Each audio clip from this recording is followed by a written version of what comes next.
2014 మహానాడులో కార్యకర్తల సంక్షేమం కోసం ఒక సంక్షేమ విభాగం ఉండాలి, కార్యకర్తలకు అండగా నిలబడాలి. దాని ముందర అనేక ఇబ్బందులు మనం ఎదుర్కొన్నాం. మీరు గాని ఒక్కసారి చూస్తే 2004లో కాంగ్రెస్ పార్టీ అధికారంలోకి వచ్చినప్పుడు మన కార్యకర్తలు ఎట్లా చంపారు మనం అందరం చూసాం. అనంతపూర్ జిల్లాలో సొంత బిడ్డల ముందల ఒక కార్యకర్తను నరికేశారు ఆనాటి కాంగ్రెస్ పాలకులు. చంద్రబాబు నాయుడు గారు ఆనాడే ఆ పిల్లల్ని దత్తకు తీసుకుని అద్భుతంగా చదివించి ఈ రోజు అదే పిల్లలు ఒక డెలాయిట్ లో ఒకరు IBM లో పనిచేసే స్థాయికి తీసుకొచ్చారు. అది చూసి 2014 మహానాడులో కార్యకర్తల సంక్షేమం కోసం ప్రత్యేక విభాగం ఉండాలి, కార్యకర్తలను ఆదుకోవాలని రూపొందించాం. అందుకే మొన్నటి వరకు ప్రమాద బీమా అందించాం. భారతదేశ చరిత్రలో ఏ పార్టీ చేయని విధంగా సుమారుగా 140 కోట్ల రూపాయలు కార్యకర్తల సంక్షేమం కోసం ఖర్చు పెట్టిన ఏకైక పార్టీ మన తెలుగుదేశం పార్టీ. ఇంకా చేయాలి. అందుకే ఈసారి సభ్యత్వం వచ్చినప్పుడు కంపల్సరీ ప్రమాద బీమా పెంచాలని నిర్ణయం తీసుకుని పెంచడం కూడా జరిగింది. ఇంకో పక్కన కార్యకర్తలు వాళ్ళ సొంత కాళ్ళపై నిలబడాలి, కార్యకర్తలకి స్వయం ఉపాధి ఉండాలనేది పదే పదే చంద్రబాబు నాయుడు గారు చెప్తాం జరిగింది. 1992లో చంద్రబాబు నాయుడు గారు చిన్న ఇత్తనం వేశారు. ఆ ఇత్తనం పేరు హెరిటేజ్.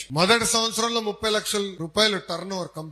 గత 3.5 దశాబ్దాలుగా పద్ధతి ప్రకారం నడిపించారు కనుకనే ఈ రోజు మేము సొంత కాలపై నిలబడగలుగుతున్నాం. మా ఖర్చుల కోసం రాజకీయాలపై నిలబడాల్సిన అవసరం మాకు లేదు. కానీ దానికి కారణం ఆనాడు 3.5 దశాబ్దాల క్రితం చంద్రబాబు నాయుడు గారు వేసిన ఒక ఇత్తనం. ఇట్లా కార్యకర్తలకి స్వయం ఉపాధి కల్పించాలనేది చంద్రబాబు నాయుడు గారు లక్ష్యంగా పెట్టుకున్నారు.